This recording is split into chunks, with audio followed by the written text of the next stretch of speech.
محمد رضا شاه پهلوی 26 دی ماه 1357 ایران رو برای همیشه ترک کرد و کشور مصر رو برای اقامت اولیه خودش انتخاب کرد. اما تقدیر طوری رقم خورد که بعد از حدود 1.5 سال و رفتن به کشورهای دیگه، همین کشور یعنی مصر آخرین اقامتگاه شاه ایران شد. شاه از زمان خروج از ایران تو کشورهای دیگه‌ای مثل مراکش، آمریکا، باهاماس، مکزیک و پاناما هم اقامت کرد، اما هیچ کدوم از این کشورها حاضر نشدن به شاه ایران پناهندگی دائمی بدن و بالاخره محمد رضا شاه پهلوی 5 مرداد 1359 بر اثر بیماری سرطان از دنیا رفت و مصر به عنوان محل دفن جسدش انتخاب شد.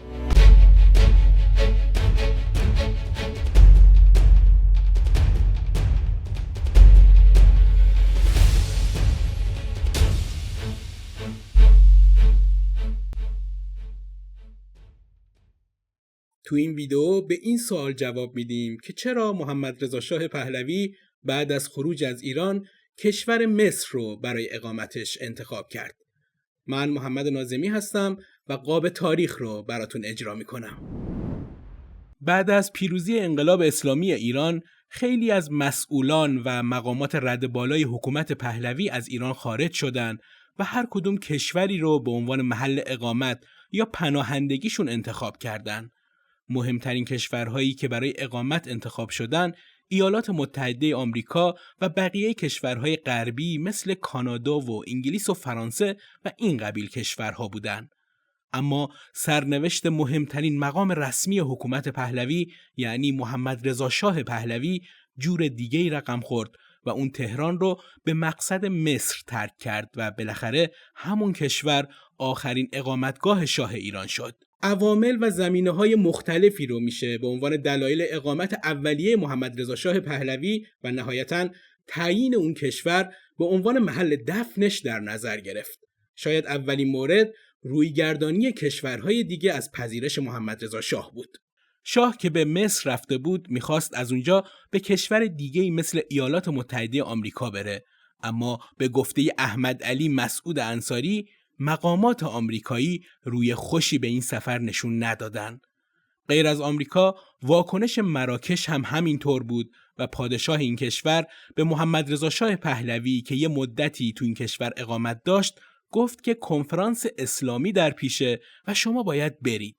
اما این کشورها به آمریکا و مراکش محدود نبودن، بلکه کشورهای دیگه‌ای مثل مکزیک و کشورهای کوچیکی مثل پاناما و باهاماس هم عذر شاه رو خواستن و بقیه کشورها هم نمیخواستن با پذیرش شاه ایران زمینه گسترش روابط با حکومت آینده ایران رو از بین ببرن. خیلی ها دلیل این موضوع رو کنفرانس گوادلوپ میدونن که کشورهای مهم غربی اونجا تصمیم گرفته بودن به نوعی پشت شاه رو خالی کنن و دیگه حمایتی از اون نداشته باشن. و همین خاطر یکی از دلایل اصلی حضور و اقامت تو کشور مصر رویگردانی کشورهای دیگه از پذیرش شاه بود. دلیل دوم روابط گسترده و تاریخی ایران و مصر در زمان پهلوی بود. حکومت پادشاهی پهلوی ایران و حکومت پادشاهی ملک فاروق روابط گسترده تاریخی با هم داشتند و حتی زمانی صحبت از ایجاد یک پیمان امنیتی و الحاق مصر به پیمان سعدآباد بود. پیمان سعدآباد در فاصله 2 جنگ جهانی و با وساطت انگلستان بین بعضی از کشورهای منطقه از قبیل ایران، عراق، ترکیه و افغانستان بسته شد و هدف اصلیش مقابله با پیشروی و نفوذ کمونیسم و شوروی تو این مناطق بود. در واقع نظام‌های حاکم بر این 2 کشور غربگرا و ضد کمونیست به حساب می اومدن. با اینکه تو دوران جمال عبدالناصر مصر به سمت شوروی حرکت کرد و از غرب فاصله گرفت، اما با روی کار اومدن انور سادات سیاست خارجی مصر دوباره غربگرا شد و این زمینه مشترک تاریخی یکی از دلایل مهم پذیرش اقامت محمد رضا شاه پهلوی تو این کشور بود. مورد سوم تمایلات غربگرایانه انور سادات و نقش محمد رضا در نزدیکی مصر و آمریکاست. دیدگاه جمال عبدالناصر تو عرصه سیاسی دیدگاه عدم تعهد تو روابط بین الملل بود و حتی از پیشگامان جنبش عدم تعهد هم شناخته میشه.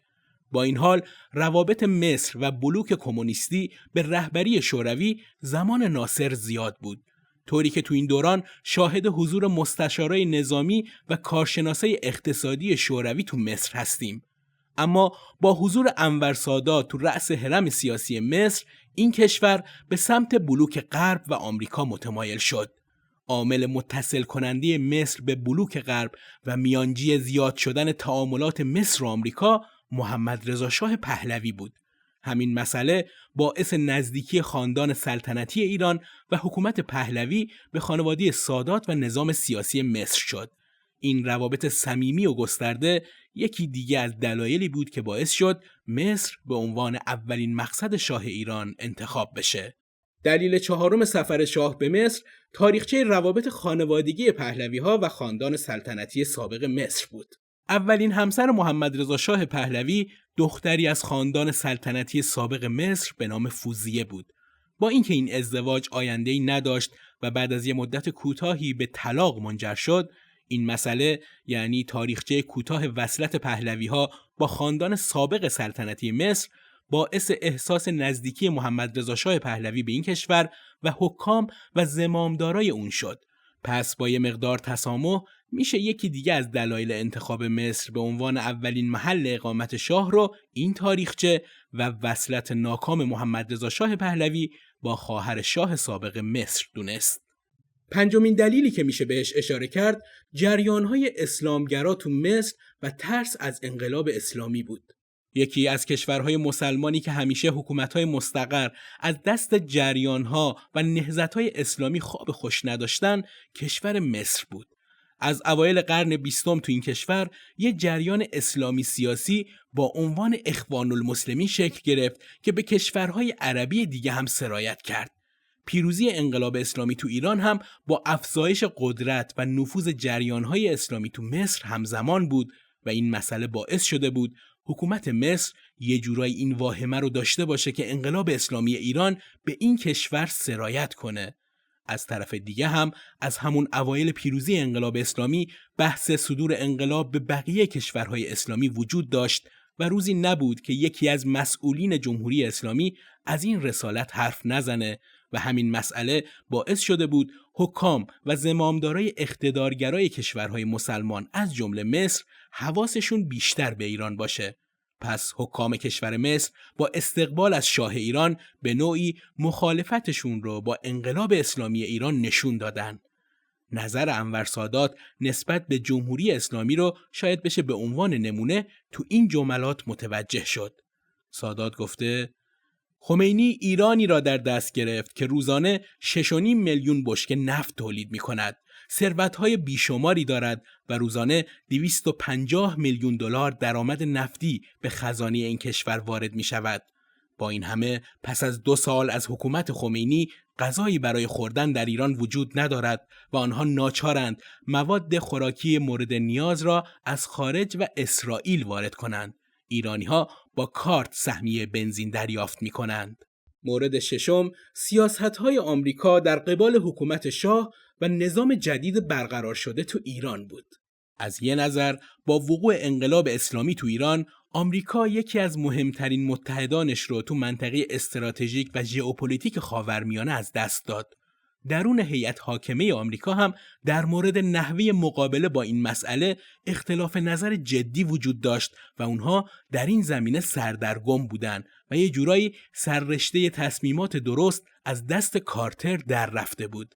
از طرفی توی اقدام انقلابی و خارج از مسائل دیپلماتیک سفارت آمریکا تو ایران اشغال شده بود و با تایید حاکمین ایران یکی از خواسته‌های دانشجویان تسخیر کننده سفارت بازگردوندن شاه به ایران برای محاکمه بود. به همین خاطر تو این دوران شاهد اقدامات متناقضی از طرف آمریکا در مواجهه با انقلاب اسلامی ایران هستیم. از یک طرف گروهی تو این کشور تمایل نداشتن حکومت پهلوی تو ایران از بین بره و میخواستن از هر طریقی که میتونن، مثلا از طریق کودتا، خواستشون رو برآورده کنن. و از طرف دیگه هم یه عده تلاش میکردن با انقلابیون و حکومت جدید ایران ارتباط برقرار کنن.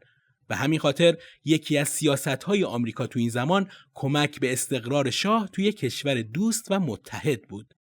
در واقع آمریکا تو این مقطع زمانی نمیخواست با قبول استقرار شاه تو خاک خودش باعث نارضایتی انقلابیون و دولت جدید ایران بشه و بهترین گزینه رو اقامت شاه توی کشور ثالث مثل مصر میدونست.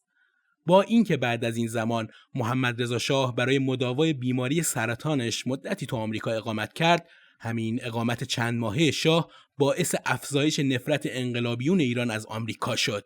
یکی دیگه از دلایلی که باعث شد آمریکا به شاه کمک کنه، لابی پهلوی گرایان تو وزارت خارجه آمریکا بود.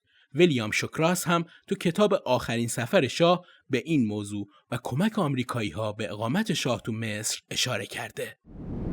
اینها مهمترین دلایلی بود که شاه ایران بعد از خروج از کشور به مصر بره و بعد از یک کش و قوس چند ماهه و رفتن به کشورهای دیگه بعد از مرگش پیکرش رو هم برای دفن به مصر ببرن. طبق مطالعاتتون اگر دلیل دیگه ای رو میدونید تو بخش کامنت ها برامون بنویسید که اطلاعات این قسمت تکمیل بشه. ویدیوی قاب تاریخ رو لایک کنید، کانال رو سابسکرایب کنید و زنگوله رو هم بزنید تا در ادامه به چراهای دیگه ای از تاریخ معاصرمون جواب بدیم. ممنون از همراهیتون. خدا نگهدار.